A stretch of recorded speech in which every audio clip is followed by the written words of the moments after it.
오늘 본문의 말씀 중심으로 너희는 하나님과 화목하라 라고 하는 주제로 우리가 말씀의 은혜를 나누고자 합니다.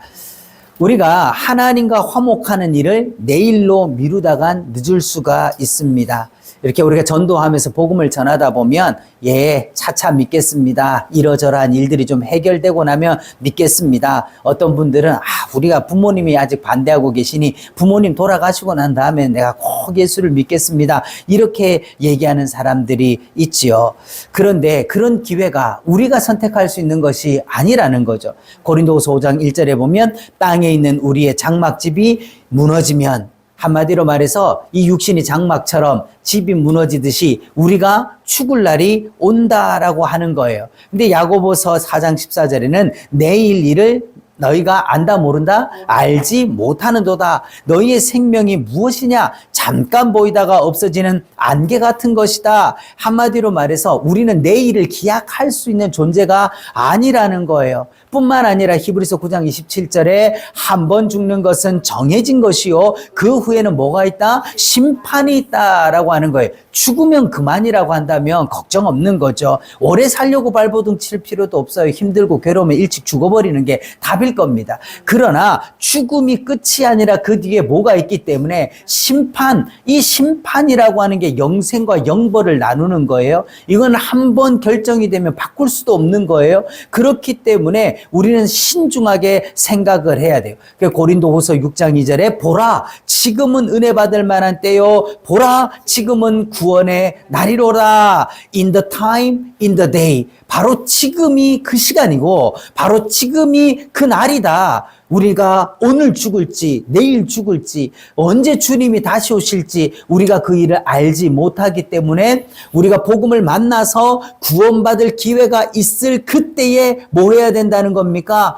선택을 해야 되는 거죠. 믿어야 되는 것이죠. 그렇다면은 어찌하여서 우리가 하나님과 불화하게 되었는가라고 하는 것부터 우리가 생각을 해봐야 되는 거예요. 오늘 본문 19절을 보면요. 그들의 죄라고 하는 말이 나오는데 한마디로 뭐 때문에 하나님과 우리가 지금 불화하게 되었다는 겁니까? 죄 때문에 불화하게 됐다는 거예요. 사람들은 이걸 인정하기가 참 힘이 듭니다. 아니 내가 무슨 뭔 죄를 지었는데 내가 죄 지었으면 깜빵 가 있어야지 내가 깜빵 안 들어갔으니까 난 죄가 없지 않느냐라고 생각할 수 있어요. 그러나 모든 사람은 죄 때문에 이 죄 때문에 하나님과 불화해 있는 상태라는 거예요. 이걸 이사야서 59장에서는 오직 너희의 죄악이 너희와 너희 하나님 사이를 어떻게 해놨다? 갈라놓고 있다는 거예요.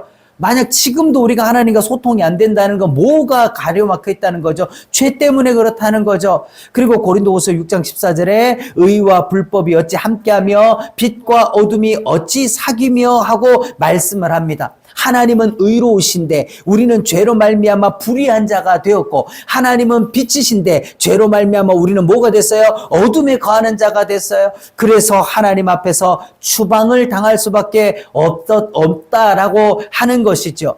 그럼 문제는 뭐냐? 그러면 어차피 사람 다 죽는 거고 다 죽으면 심판받는 거고 그렇다면 뭐 우리가 다를 게 뭐 있냐? 어떻게 그럼 우리가 이 하나님과 화목하게 될 거냐? 하나님과 화목하는 방법이 무엇인가라고 하는 거. 이게 우리 복음에 있어서 가장 중요한 질문이고 모든 인류가 풀어야 될 가장 중요한 숙제가 이것인 것이죠. 하나님께도 힘든 일이 있는가? 하나님께도 뭔가 어려운 일이 있는가라고 할 때 천지 만물을 말씀 하나로 다 만드실 수 있는 하나님에게 유일하게 어려운 일이다라고 한다면 뭐가 있겠어요? 죄인을 의롭다 하는 거라는 거예요. 죄인 하나를 구원하는 그 일. 그것이 얼마나 어려운지 뭘 내줘야 돼요?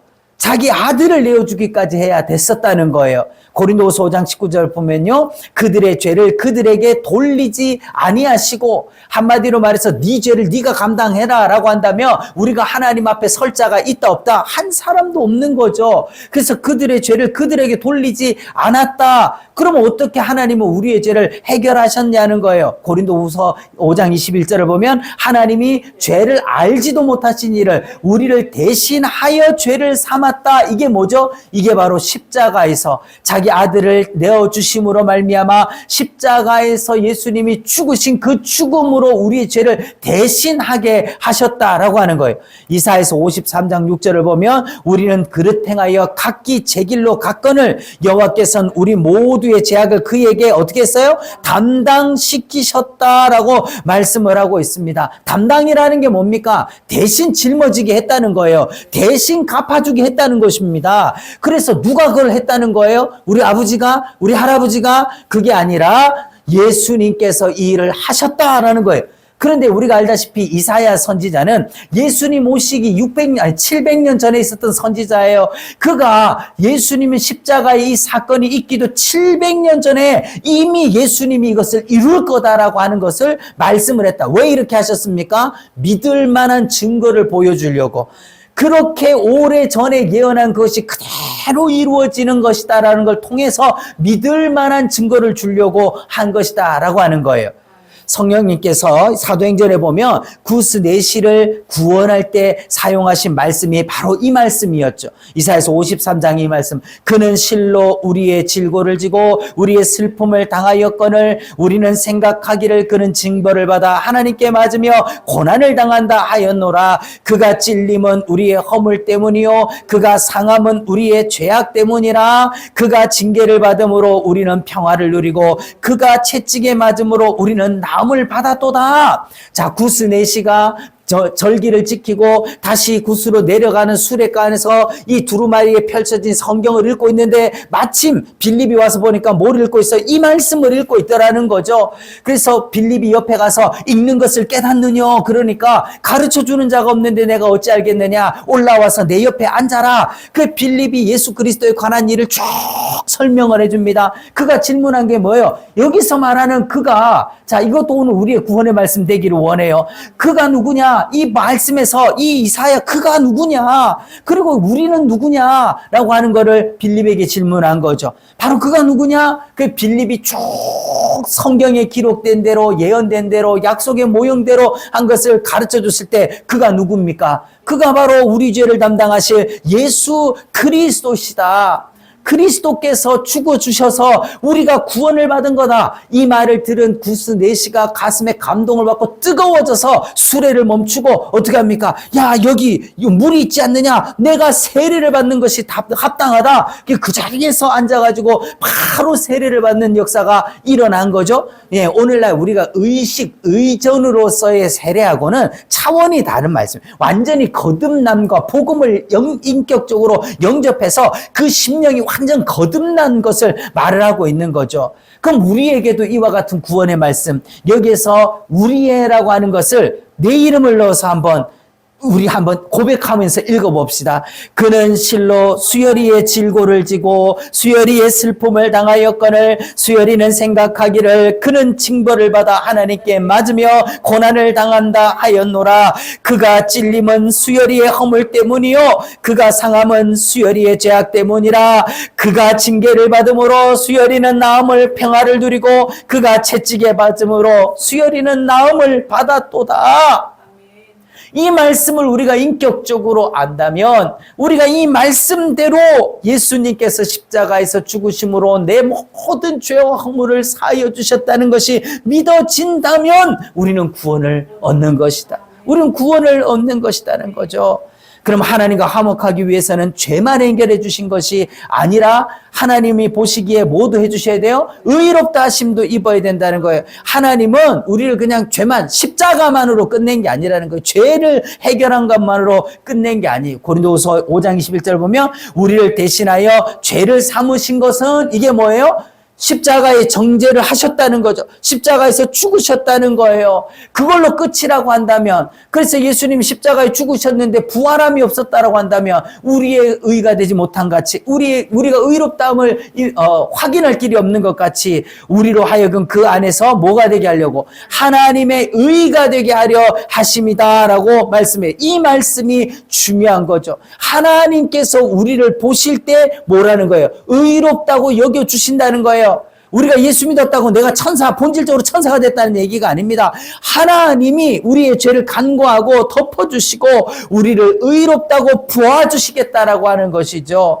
이거에 대한 예표가 뭐예요? 대제사장 여호수아가 더러운 옷을 입고 있어. 그러니까 그 더러운 옷은 뭐를 상징합니까? 온 인류의 죄를 상징하는 거죠. 죄가 덮여 있어요. 그러니까 마귀가 여호수아를 참소합니다. 야, 이렇게 더러운 옷을 입고 있는데, 한마디로 말해서 오늘날 우리가 이렇게 죄덩어리인데 그가 어떻게 하나님 앞에 제사장 직분을 행할 것이냐, 우리가 하나님 앞에 어떻게 설 수 있느냐라고 할 때 3장 4절에서 그 더러운 옷을 어떻게 해요? 벗겨버려라. 네 죄악을 제거하여 버렸으니. 더러운 옷을 벗긴다는 게 뭐가 제거됐다는 거예요? 죄 사함을 받았다는 거죠. 그래서 벗긴 걸로 끝난 게 아니라 뭐를 해요? 내게 아름다운 옷을 입혀줘라. 이 아름다운 옷을 입혔다는 게 뭡니까? 바로 의롭다함을 입혀주었다라고 하는 것이죠. 그러니까 우리는 단순하게 회개하여 주여 잘못했습니다 해서 죄사함만 받는 것이 아니라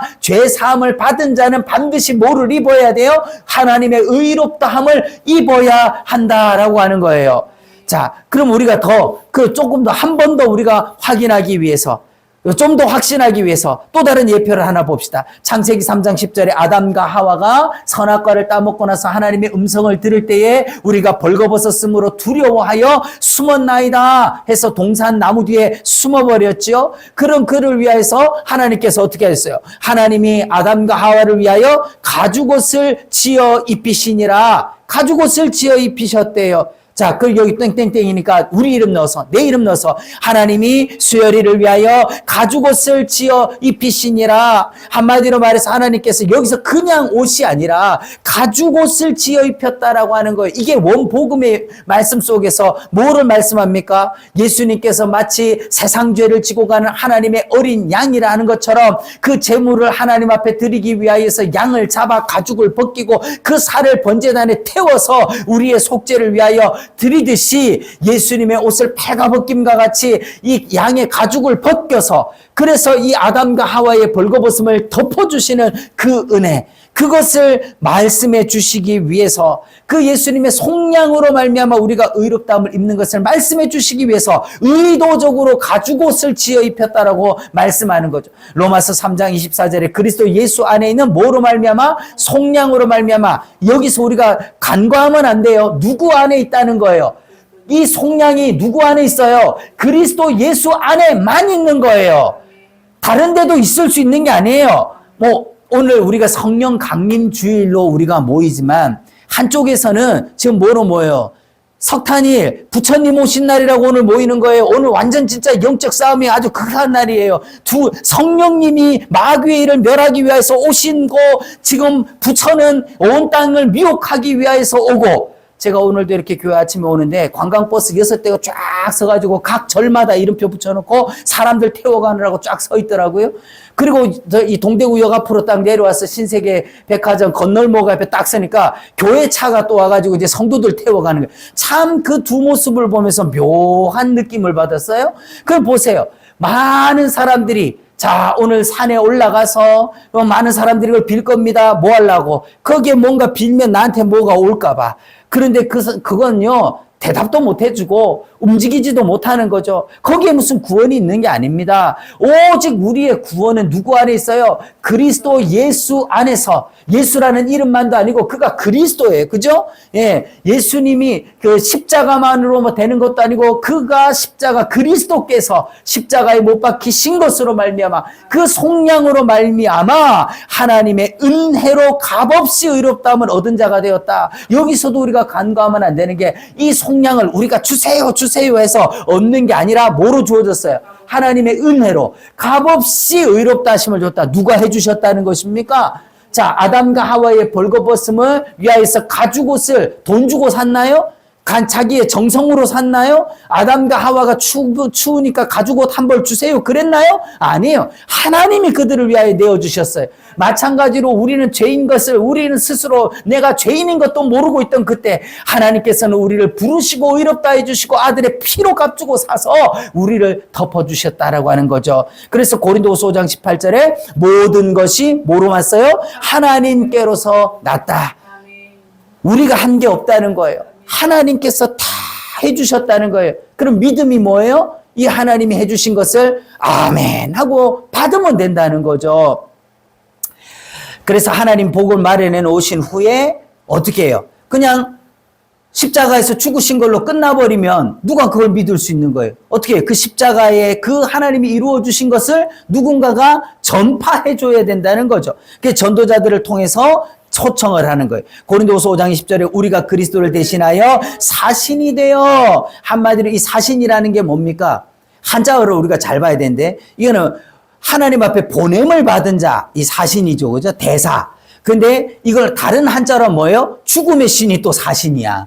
그러니까 어떤 사람이 해석을 잘못해가지고 그리스도를 대신해 내가 너 죽인다 이렇게 이제 죽이는 사신, 이러면 또 큰일 나는 거예요. 그리스도를 대신하여 우리가 보냄을 받았다. 뭐에 대해서요? 그리스도를 대신하여서 간청한다. 우리가 하나님께서 우리를 왜 보냈냐는 거예요. 너희에게 뭐 하나님과 화목하라고 간청하는 일을 하게 하려고, 너희는 하나님과 화목하라라는 이 복음을 전하게 하려고 우리를 보내서 우리가 너희 그리스도의 심정을 가지고 대신하여서 간청을 한다는 거죠. 우리 한번 생각해 봅시다. 누가 간청을 해야 마땅한 겁니까? 죄인이 하나님 앞에 간청해야 됩니까? 하나님이 좀 예수 믿고 구원 받으라고 얘기를 해야 됩니까? 내가 차를 몰고 가다가 사고를 냈어요. 그냥 내 잘못으로 사고를 냈어요. 그러면 그 피해자가 나한테 와서 아이고 내 차 좀 고쳐주시면 감사하겠습니다 해야 됩니까? 들이받은 내가 사과를 해야 되는 겁니까? 들이받은 내가 가서 아이고 죄송합니다 다치지 않았습니까? 차는 내가 다 보험으로 처리해서 갚아주겠습니다 이래야 되는데, 이 성경 말씀에 하나님의 은혜를 보면요, 뭐예요? 사고는 누가 쳤어요? 누가 하나님을 들이받은 겁니까? 하나님이 우리를 들이받은 게 아니지 않습니까? 그런데 사람 뭐라 생각해요? 뭐 하려고 선악과 만들어서, 뭐 하려고 율법을 줘가지고 하나님은 무엇이 하라 하지 말라 간섭이 많아서 우리를 이렇게 못 살게 구냐고 하나님이 마치 우리를 들이받은 것처럼 이야기하는 거죠. 그런데 우리가 사실은 죄로 하나님을 들이받은 거예요. 그러면 누가 잘못했다 그래야 돼요? 우리가 하나님 앞에 싹싹 빌어야 되는데, 하나님께서 그 아들 보내어 우리 죄를 다 갚아주시고, 그리고 우리를 오라고 초청하려고 전도자들까지 보내서 복음을 전하는데도 우리는 어떻게 해요? 호세아서 11장 2절을 보면 그들을 부를수록 점점 멀리하고, 참 그런 것 같아요. 그죠? 이게 전도를 하면 할수록 강팍해지는 것 같아요, 사람이. 예. 예전에는 그냥 하면 예 알겠습니다 이러다가 두 번 세 번 찾아가면요, 그때부터 뭐라 그래요? 고만 오라고 이러다 소금 뿌리고 나중에 물 뿌리고 막 욕을 퍼붓고 이럽니다. 부를수록 멀리 가요. 부를수록. 오늘날 성도들도 그런 것 같아요.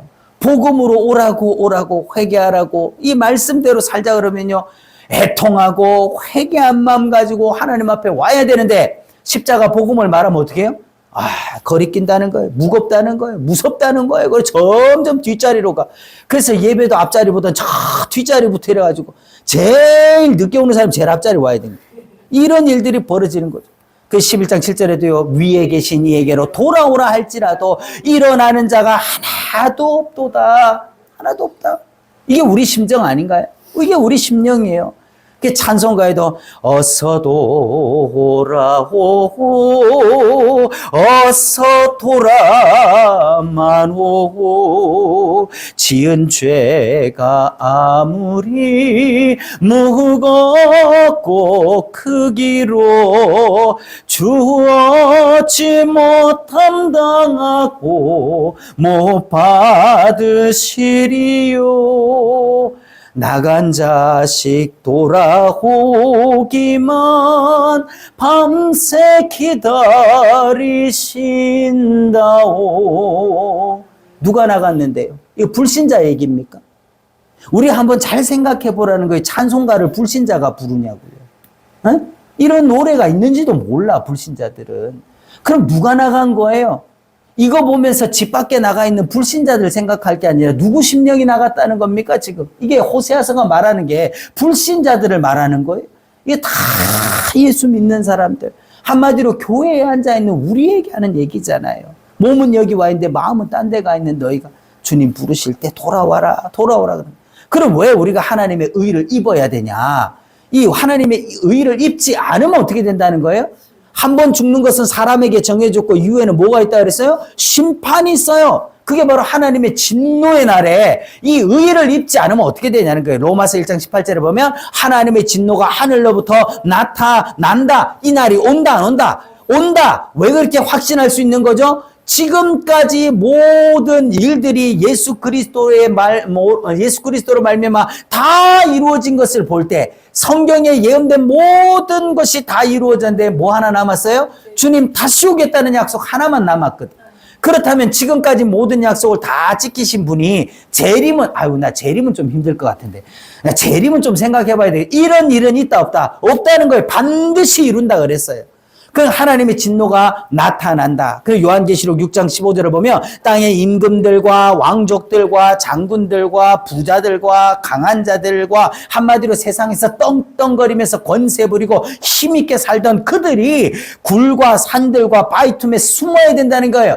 아무리 그들이 세상을 호령하던 임금이고 왕족들이고 장군이고 부자고 강한 자였을지라도 뭐가 없으면 하나님의 의를 입지 못한 자는 마지막 주님의 진노의 날이 올 때 벌벌 떨며 숨어서 어떻게 한다는 거예요? 산들과 바위에게 말하되 우리 위에 떨어져 진노에서 우리를 가려달라. 자, 산굴에 숨어요. 바위 틈에 숨어요. 그렇게 해서 좀 하나님의 진노를 가려보고 싶은데 진노의 큰 날이 이르렀으니 누가 능히 서리요 하더라. 설 자가 있다 없다? 없어요. 근데 요한계시록에 보니까 하나님의 보좌 앞에 서 있는 자들이 있더라는 거야. 그 서 있는 자들은 뭘 입어요? 흰 옷을 입고 서 있어. 어린 양의 표를 갖고 서 있어요. 한마디로 하나님 앞에 하나님의 의롭다함을 입은 자들은 하나님 앞에 당당하게 서 있더라는 거죠. 그래서 우리가 하나님의 의를 입지 못하면 이 진노를 피할 자가 없다. 왕이라고 되는 게 아니다. 권세자라고 되는 게 아니다. 부자라고 되는 게 아니라는 거죠. 그럼 하나님과 화목한 자의 축복이 뭐냐? 고린도서 6장 6절 나는 너희의 뭐가 되고 아버지가 되고 너희는 내 자녀가 되리라. 예, 천지의 창조주를 아버지라 부를 수 있게 된다는 거예요. 우리는 하나님의 자녀가 되는 이런 축복을 주셨죠. 자녀이면 뭐가 된다? 상속자요, 하나님의 상속자요, 그리스도와 함께한 상속자가 된다는 거예요.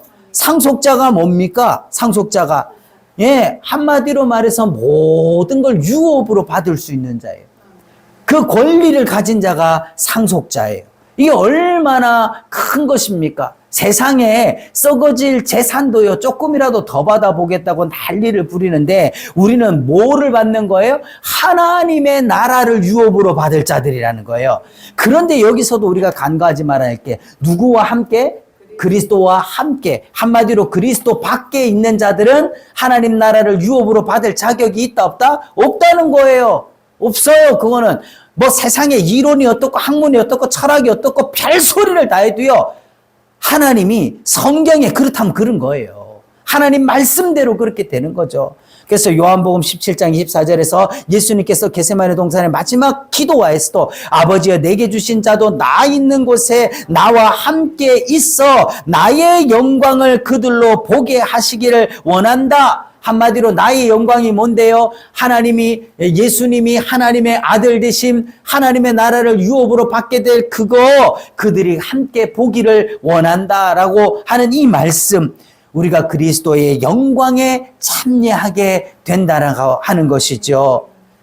우리가 보면요, 하나님이 우리 아버지가 되시고 우리가 하나님의 자녀가 된다 하면요, 하물며 너희일까 보냐. 이 말씀 마태복음 6장 26절에 보면 공중의 새를 보라. 너희는 이것들보다 귀하지 아니하냐. 들의 백합화를 보라. 자, 하물며 너희일까 보냐. 믿음이 작은 자들아. 자, 공중의 새를 봐라.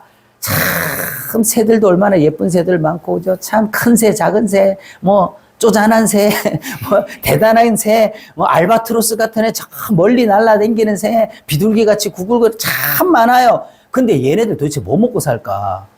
앞만 봐도 먹을 것도 없을 것 같은데, 그 다 살아. 그걸 누가 먹이고 입히시고 키우시는 거예요? 하나님이 다 하셔.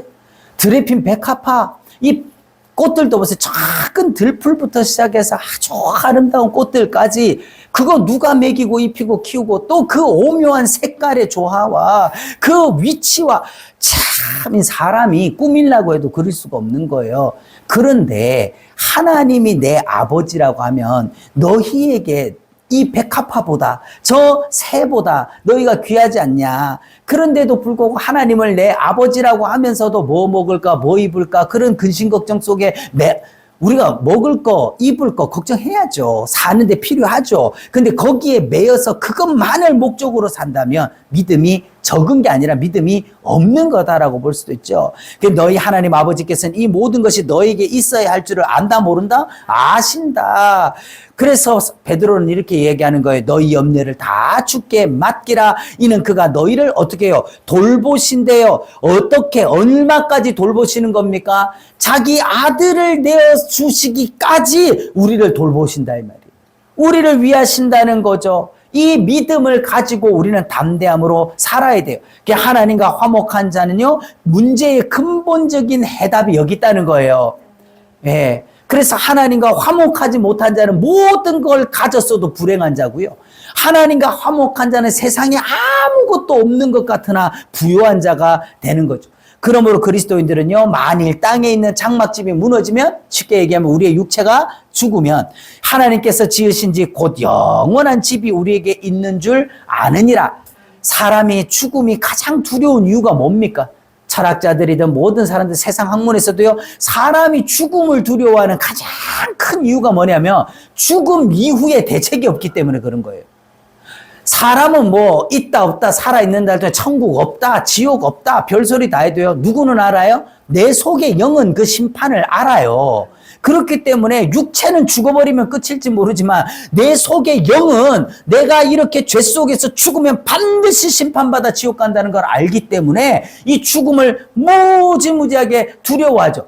그런데 예수 믿는 사람들은 특이하게 죽음을 두려워하지 않더라는 거예요. 순교자들도 그냥 자기 목숨, 아니 사람들이, 불신자들이 볼 때는 그게 뭐라고, 그냥 예수 안 믿겠다 그러면 되는데 그 예수 믿겠다는 한마디 때문에 불구덩이에 던져지고 사자굴에 던져지고 그냥 못이 박힌 모판을 걸어가게 만들고 목이 잘리고 그러는데도 기쁨의 찬송 부르면서 가더라. 이게 어떻게 되는 거냐? 죽음 이후에 뭐가 있어요? 내 아버지가 준비해놓은, 우리 주님이 약속하신 대로 내가 너희 집을 위하여 간다라 하신 그 말씀대로 집이 있다. 내 돌아갈 집이 있다는 거죠. 그래서 고린도후서 6장 10절을 보면 우리가 항상 근심하는 자 같으나 항상 기뻐하고. 여러분 세상 살아가는 데 있어서 예수 믿는다고 근심 걱정이 없는 게 아니잖아요. 근심이 있으나 우리의 심령은 어떻게 해요? 항상 마지막 주님 품에 안길 그날을 생각하며 기쁨을 가질 수 있고, 가난한 자 같으나 많은 사람을 부유하게 한다. 사도 베드로도요, 은과 금은 내게 없으나 내게 있는 것으로 네게 주노니 뭐로? 나사렛 예수 그리스도의 이름으로 일어나 걸어라. 얼마나 부유함. 자, 은과 금, 수많은 사람들이 그 사람에게 동량을 줬어도 일어나 걷게 한 사람 아무도 없었다. 그러나 나는 은과 금을 준 것이 아니라 예수 그리스도의 이름을 주니 그 사람이 뻘떡 일어나 모든 문제를 해결하더라. 우리에게도 이와 같은 부유함이 있다는 거죠. 아무것도 없는 것 같으나 모든 것을 가진 자. 세상에서는 우리가 참 예수 믿고도 가난하고 힘들고 어렵게 사는 사람들 많죠. 그런데 우리는 뭐예요? 천지 만물의 창조주가, 세상의 모든 주인이 누구예요? 내 아버지시다. 내 아버지다. 사실은 이런 걸 좀 알게 되면, 우리가 좀 깊이 있게 깨닫게 되면요, 참 물질관에서 자유해지는 거예요. 그리고 참 평안함을 누릴 수 있다는 것들을 많이 볼 수가 있습니다. 그리고 나서요, 우리에게 이와 같은 하나님 은혜를 주신 화목하게 된 자의 책임이 뭔가? 5장 18절을 보면 화목하게 하는 직분을 주셨다. 교회 안에 여러 직분들이 있지만 뭐 목사, 장로, 권사, 집사 다 있어도요, 그 직분의 공통 분모가 뭐예요? 화목하게 하는 일이라는 거. 화목하게 하는 일. 그래서 화목하게 하는 말씀을 우리에게 부탁하셨느니라. 그래서 이 복음을 전해주라고, 이 복음 전해주라고 우리를 세웠는데 이 복음을 등한히 하고 밀쳐놓으면 어떻게 되냐라고 하는 거예요. 고린도서 5장에는요, 대신이라는 말이 6번이나 등장을 합니다. 6번 등장해요. 그런데 4번은요, 이 4번은 14절, 15절, 14장 이렇게 살펴보면요. 주님께서 우리를 대신하여 죽어주신 것, 이거에 대해서, 이 죽어주신 것에 대해서 4번이나 얘기를 해요. 그러면 나머지 2번은 뭐예요? 우리가 주님을 대신하여 복음을 전하는 일에 대해서 얘기하고 있다 이 말이에요. 이것은 이미 다 주님께서 이루어 주신 거예요. 그 이루어진 사실에 대하여 우리가 주님을 대신하여 가서 전하는 거, 이게 구원받은 우리의 가장 큰 직무다, 직분이라는 거죠. 그런데 지금까지 우리가 이 말씀 들어보면요, 이건 누구한테 한 것 같아요? 불신자다, 오늘 신자다. 불신자들, 이거 참 불신자들이 하는 거, 하나님하고 불하고 저 죄인들, 저 예수도 안 믿는 것들, 교회 바깥에 있는 것들, 이렇게 생각할 수 있죠. 그런데 이 말씀을 듣는 사람들이 누구예요? 이 편지를 누구에게 썼어요? 고린도 교회의 교인들에게 썼어요. 쉽게 얘기하면 오늘 우리 이 설교를 듣고 있는 우리가 먼저 들으라고 하나님이 말씀하고 있어요. 그럼 누가 먼저 화목해야 된다는 겁니까? 이 말씀을 듣고 있는 교회 안에 있는 우리가, 성도들이 먼저 하나님과 화목함을 이루어야 된다라고 하는 거예요. 그러면 하나님과 화목하는 의도가 뭐냐? 이 고린도 교회 안에서 뭐가 있었어요? 분열이 있었죠. 아볼로파다, 바울파다, 베드로파다, 나는 예수파다, 뭐 이런 분열들이 있었어요. 너희 중에 심지어 뭐도 있어요? 음행도 있다. 도덕적으로 엄청나게 타락을 하고요. 성도들 간에 불화, 그래서 세상 법정에다가 서로 고소 고발을 하는 이런 일들이 됐죠. 그리고 결정적으로 뭐예요? 바울을 갖다가 배척을 하는 거예요. 바울을 배척한다는 거, 바울은요, 자기가 배척당한 것 때문에 억울해하거나 분노한 게 아니에요. 바울을 배척하는 걸 통해서 뭐가 배척된 거예요? 바울이 전한 복음을 배척을 하니까, 자기는 육신적으로 얼마든지 돌팔매질 당하고 욕을 얻어먹고 태장을 맞고 감옥에 간다 해도 괜찮아. 그런데 내 복음이, 내가 전한 복음이 배척당할까 봐, 그래서 자기의 사도권에 대해서 아주 항변하고 강조를 했죠. 그럼 이렇게 된 근본적인 원인이 뭘까요? 쉽게 얘기하면 오늘날 한국 교회에 이 문제가 뭐냐라고 하는 거예요. 한국 교회 안에도 똑같은 일들이 있지 않습니까? 그래서 고린도전서 15장 1절과 2절을 보면 내가 너희에게 전한 복음을 너희에게 알게 하노니, 한마디로 말해서 뭐를 잊어버렸다는 거예요? 복음을 잊어버렸다는 거예요. 복음이 뭔지 모른다는 거예요. 그냥 성경 얘기하고 성경 구절 읽으면 그게 다 복음적인 설교다라고 생각하는, 그게 아니라는 거죠. 내가 성경을 10독, 20독 했으니까 나는 복음을 잘한다, 아니라는 거죠. 이 복음이 뭐냐라고 하는 겁니다. 내가 전한 그 말을 굳게 지키고 헛되이 믿지 않으면, 이 복음을 굳게 지키고 헛되이 믿지 않으면 어떻게 돼요? 그로 말미암아 구원을 받으리라. 쉽게 얘기하면 내가 어느 교단에 속해 있고, 내가 어떤 규모의 교회에 속해 있고, 우리 교회 담임 목사님이 누구고, 뭐 이런 걸로 구원받는 거 아니라는 거예요. 내가 신앙생활 몇 년 했고, 내가 교회에서 직분이 얼마고, 내가 뭘 열심히 했다, 그게 아닌, 뭐를 믿어야 된다는 겁니까? 복음, 바로 성경에서 해주신, 하나님이 해주신 그 일, 그 복음, 그것을 들어야 되는 거죠. 오늘 결론을 보면요, 마지막 말로 우리가 어디로 돌아가자는 거예요? 그리스도에게로, 복음으로 돌아가자라고 하는 거예요. 우리가 이 복음이라는 게 뭡니까? 죄인이 어떻게 하나님하고 화목하게 되었는가? 그래서 하나님을 아버지라 부를 수 있게 되었는가? 어떻게 된 거죠? 죄인이 어떻게 의롭다함을 얻게 된 거예요? 예수 그리스도께서 우리 죄를 대신 담당하여 십자가에서 죽으시고 3일 만에 약속하신 대로 부활하사 우리를 의롭다 하는 증거를 주시고, 그래서 하나님께서는 그 예수 그리스도를 통하여서 우리를 의롭다 하여 주신 그 의를 입어야 구원을 받는다. 그게 아니면 안 된다. 우리 이 복음으로 돌아가서 우리가 참된 복음 안에서 거듭나는 심령이 되고, 우리가 먼저 하나님과 화목한 자 되어 세상을 화목해 하는 자가 되기를 예수님의 이름으로 축복합니다. 기도하겠습니다.